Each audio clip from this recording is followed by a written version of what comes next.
उपवास म्हटलं की डोळ्यासमोर सगळ्यात अगोदर येणारा पदार्थ म्हणजे साबुदाणा।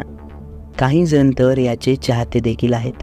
उपवासाला साबुदाण्याची खिचडीपासून वडे, थालीपीठ असले पुष्कळ पदार्थ आपल्याकडे बनवले जातात। पण या साबुदाण्याबद्दल अशा काही गोष्टी जाणून घेणार आहोत ज्या तुमच्या आरोग्यावर इफेक्ट करू शकतात। साबुदाण्याचे गुणधर्म जाणून घेण्याआधी चॅनलवर नवीन असाल तर चॅनलला सबस्क्राईब करून घ्या। तर साबुदाणा गुणधर्मता जड असतो।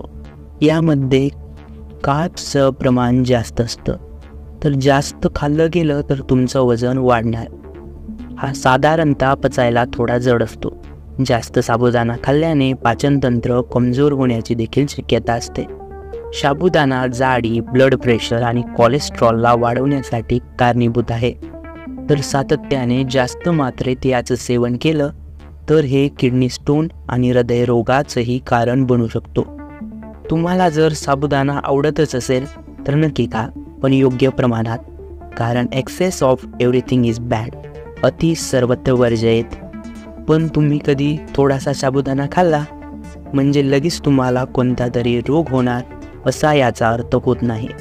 उपवासाला सोपाच्य अन्न घ्या, जमलं तर खरंच फळं खा, फलाहार करा, हाच लाख मोलाचा सल्ला ठरेल।